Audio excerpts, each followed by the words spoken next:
पंजाब में भी देंगे।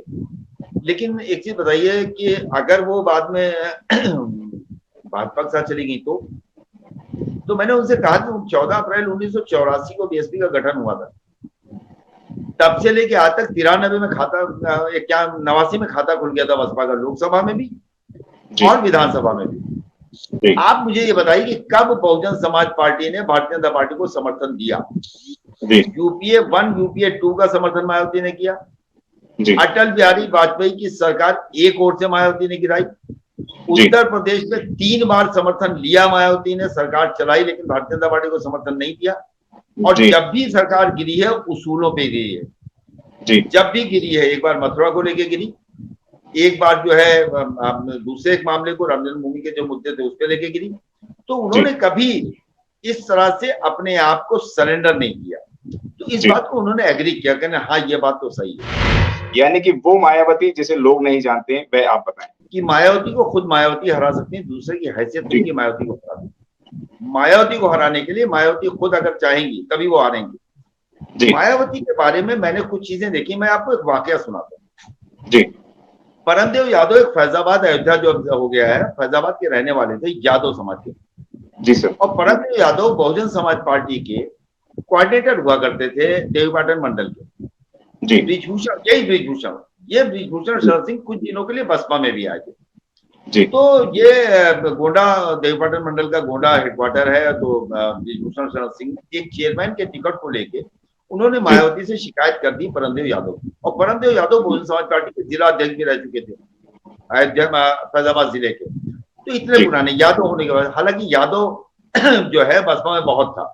रामकृष्ण यादव मायावती के साथ पहली बार जो सांसद हुआ है कोई बसपा में, तो वो रामकृष्ण यादव आजमगढ़ से एमपी जीते थे और मायावती बिजनौर से जीते। उसके अलावा एमएलसी पहले जो बने थे, रामनाथ यादव जो गवैया थे, वो भी एमएलसी हुए थे, तो यादव थे। खैर वो अलग विषय है, कभी अलग से चर्चा आप कर सकते हैं। तो परमदेव यादव की इन्होंने शिकायत कर दी ब्रिजभूषण में। मायावती ने इनको अपने घर बुलाया, कहने उनको जो गाड़ी दी गई थी वो दिल्ली नंबर की गाड़ियां थी, उस जमाने में बीएसपी ने बांट रखी थी। वो गाड़ी खड़ी करा ली और उनका कि तुम यहाँ से जाओ, तो वो पार्टी से नहीं निकाल देंगे, लेकिन पार्टी का काम करते हुए ना मिलना। एक बात में सारी बात अभी खत्म हो जाएगी कि मायावती कैसी है। वो वहां से चले आए। उसके बाद वो फैजाबाद की मीटिंगों में जाते थे, कार्यालय में पीछे बैठे रहते थे। उसके बाद 2002 का कैडर कैंप, जो आखिरी कैडर कैंप मायावती का था, अम्बेडकर नगर में हुआ था। उस कैडर कैंप की लाइन में खड़े होकर पास दे रहे थे। तो मैं चूंकि बीएसपी कवर करता रहा हूँ बहुत जमाने से, 1992 से बसपा कवर कर रहा हूँ, तो मैंने उनको एक पास दिलवाया कि आप अंदर चले जाइए। तो उनका नहीं, मैं लाइन से जाऊंगा। अंदर चले गए। मायावती की सरकार आ गई। मायावती बीकापुर एक आकस्मिक पे गई और इस बीच में लोगों से पूछती थी परमदेव क्या कर रहा है। तो लोग कहते जी काम कर रहा है, मीटिंगों में कर रहा है, मीटिंग। तो कहने अच्छा इसको 10 का एक बूथ दे दो, बूथ तैयार करे। पहले एक बूथ दे दिया, फिर कहने भाई ऐसा बीकापुर की एक विधानसभा, इसको दे दो, विधानसभा तैयार करो। विधानसभा दे। जो आदमी कोऑर्डिनेटर रहा हो, जो आदमी बंगाल का कोऑर्डिनेटर रहा हो स्टेट का, जो आदमी बिहार का कोई, उससे एक बूथ पे काम करवा रही जी।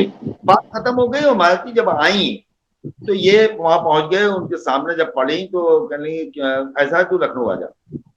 ये लखनऊ पहुंचे। एक वक्त में इनको एक मार्शल रॉयल गाड़ी, घर बनाने के लिए पैसे, बेटी की शादी के लिए पैसे, 2 लड़कों को नोएडा अथॉरिटी में नौकरी, इतना एक वक्त में मायावती ने उन्हें दिया। वो मुझसे कहा करते थे कि यार कासिम, मेरे लिए तो जिंदा देवी है मायावती।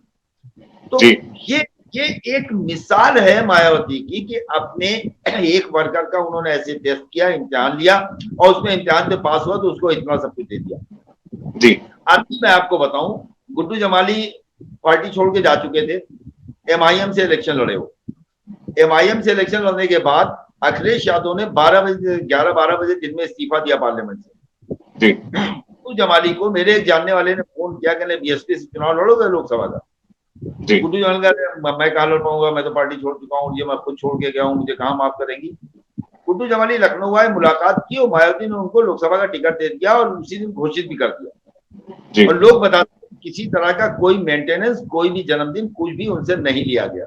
तो ऐसा नहीं है, बहुत सा दुष्प्रचार किया। हाँ ये भी सही है कि मायावती को उनके कोऑर्डिनेटर्स, मैं जो कहता हूँ ना मायावती को मायावती हरा सकती। एक मिसाल देता हूं मैं आपको जी। शमसुद्दीन रायनी पश्चिमी उत्तर प्रदेश के प्रभारी जी, रायनी समाज से आते, जो उनके पास मंडल है, उसमें राइनी वोट नहीं है। ठीक।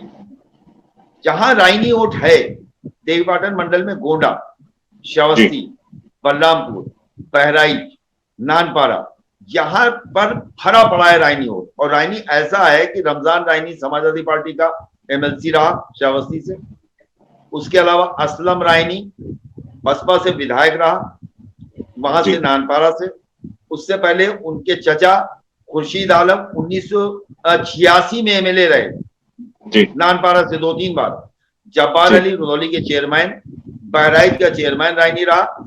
राइनी वोट जहां भरा पड़ा है वहां राइनी नहीं जी, और जहां राइनी का कोई काम नहीं वहां राइनी लगे हुए हैं, सहारनपुर में, मेरठ। ये एक ऐसी चीज है कि जिसकी वजह से जो वोट बढ़ना चाहिए उसमें रोक लगती है। और ये मैं कहता हूं ना कि मायावती को खुद मायावती हरा सकती है। जब मायावती अपनी कील काटे दुरुस्त करने पे आती हैं, तो भी उनकी किसी भी राजनीतिक कार्ड का किसी के पास कोई कार्ड नहीं होती।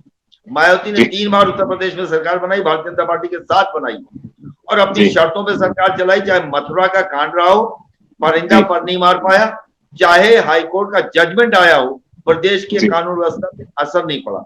तो मायावती को मैंने बहुत करीब से कवर किया है। मैंने तमाम ऐसे लोगों को देखा है जिन्हें उन्होंने फर्श से उठा के अर्श पे पहुंचाया है जी, और तमाम लोगों को मैंने ऐसे देखा है कि जो अर्श पे पहुंचने के बाद उन्होंने बहुजन समाज पार्टी को बहुत नुकसान पहुंचाया है, और उनका नाम और जिक्र मायावती आज भी करती हैं। लेकिन उसके बावजूद फिर कुछ लोग ऐसे हैं जो बहुजन समाज पार्टी को अर्श से फर्श पे पहुंचाने में लगे हो, मायावती जान भी नहीं पाती है। उसकी वजह यह है कि मायावती के पास तीसरी आंख नहीं है। अगर वो सुरेंद्र सिंह को सुनती होती तो उनको ये खबर मिलती कि कौन सही है कौन गलत है, क्या गलत हो रहा है क्या सही हो रहा है, और उससे उनको जो फीडबैक मिलता उससे वो पार्टी को और मजबूत कर सकती थी। सुरेंद्र, उससे वो पार्टी को और मजबूत कर देती। लेकिन आपको क्या लगता है कि अभी जो पार्टी के अंदर है कुछ खामियां आपको नजर आती हैं जो उनको परिवर्तन करना चाहिए, क्या कहेंगे? देखिए, बहुजन समाज पार्टी में परिवर्तन करने की कोई जरूरत नहीं है। Voter committed, worker committed. BSP की जो ताकत है उसके बूथ की पदाधिकारी जी, बसपा की ताकत उसके सेक्टर के पदाधिकारी। तो बूथ और सेक्टर के पदाधिकारियों का इनके यहाँ रजिस्टर होता है, मैंने देखा है। वो रजिस्टर केंद्रीय कार्यालय में भी जमा रहता है। मायावती अगर खाली रजिस्टर जो है मंगवा के, उनके यहाँ स्टाफ है, मेवालाल है, मित्तल हैं, ये हैं वो हैं, तमाम लोग हैं जो जिनका काम यही है दिन भर बैठे रहना, फोन आना, फोन पर बात कराना। अगर उनसे ये कह के कि भाई बांदा निकालो, नरेली निकालो, और नरेली का कोई एक नंबर बता देंगे इसमें बात करा दो, उसके 2 फायदे, रजिस्टर चेक हो गया, कमेटी चेक हो गई, और जिस वर्कर के पास फोन पहुंचा कि बहन जी बात करेंगे, तो वो तो पागल हो गया। वो तो इस तरह से फिर पार्टी के फिर लग जान देगा। और करना क्या है, अपने घर में बैठे बैठे उसी हवेली के अंदर से, अपने कमरे से खाली एक बजर बजाना है कि मेवालाल मेरी जो है सुरेंद्र जी से बात कराओ, दैट्स ऑल। बात हो गई, सुरेंद्र जी ने बात बता दी कि ये है ये है ये है, ऐसा सही चल रहा है गलत चल रहा है। अगर ये भी नहीं कर सकती है मायावती, तो मुझे लगता है ये उनका एक प्लेयर है या उनको कोई बताने वाला नहीं। सुरेंद्र जी, सही साहब, बहन जी के बारे में एक बात कही जाती है कि वो गेम चेंजर भी हैं। मतलब लास्ट मोमेंट पे कुछ इस तरीके की शाख बिछाती हैं या इस तरीके के कुछ राजनीति पहलुओं पर, इस मुद्दों पे काम करती हैं कि वो बहुत बड़ा परिवर्तन दिखाई देता है। क्या कहना चाहेंगे? इसमें कोई शक नहीं, मायावती ने इसको साबित किया है अपने आप को, 1-2 बार नहीं किया है। और उन्होंने ये भी है, आज मेरी बात हो रही थी, कांग्रेस के बड़े नेता हैं, प्रियंका गांधी का बड़े करीबी हैं, तो उन्होंने ये बात कही कि अगर अलायंस हो गया, हम लोग तो चाहते हैं, कांग्रेस तो चाहती है कि बसपा से अलायंस हो, हम मध्य प्रदेश में भी सीट देंगे, राजस्थान में भी देंगे, छत्तीसगढ़ में भी देंगे, हरियाणा में भी देंगे, पंजाब में भी देंगे। लेकिन एक चीज बताइए कि अगर वो बाद में भाजपा के साथ चली गई तो मैंने उनसे कहा कि 14 अप्रैल 1984 को बीएसपी का गठन हुआ था, तब से लेके आज तक 93 में खाता, 89 में खाता खुल गया था बसपा का, लोकसभा में भी और विधानसभा में भी। आप मुझे ये बताइए कि कब बहुजन समाज पार्टी ने भारतीय जनता पार्टी को समर्थन दिया? यूपीए 1, यूपीए 2 का समर्थन मायावती ने किया। अटल बिहारी वाजपेयी की सरकार एक ओर से मायावती ने गिराई। उत्तर प्रदेश में 3 बार समर्थन लिया मायावती ने, सरकार चलाई, लेकिन भारतीय जनता पार्टी को समर्थन नहीं दिया। और जब भी सरकार गिरी है उसूलों पे गिरी है। जब भी गिरी है, एक बार मथुरा को लेके गिरी, एक बार जो है दूसरे एक मामले को, राम जन्मभूमि के जो मुद्दे थे उस पर लेके गिरी।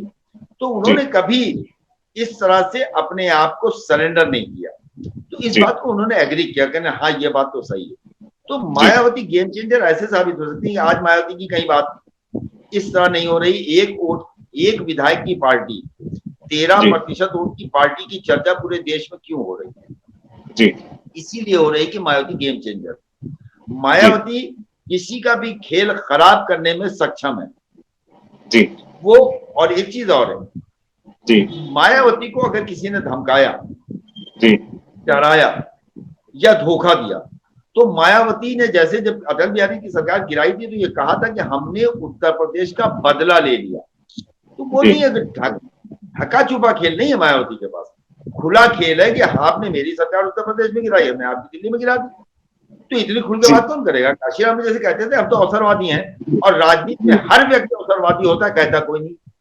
तो ये जो कहानी है मायावती की, उनके वोटर्स की, उनके समर्थक की, और उनका कमिटेड वोटर ये जानता है कि बहन जी जो करेंगी हमारे हाथ में होगा, हमारे हित में होगा, और यही उनकी सबसे बड़ी ताकत है। सुरेंद्र जी, अगर आपने अभी तक हमारा चैनल सब्सक्राइब नहीं किया है तो सब्सक्राइब करें और घंटी का बटन बिल्कुल भी दबाना ना भूलें, ताकि सभी लेटेस्ट खबरें पहुंच सकें आप पे सबसे पहले।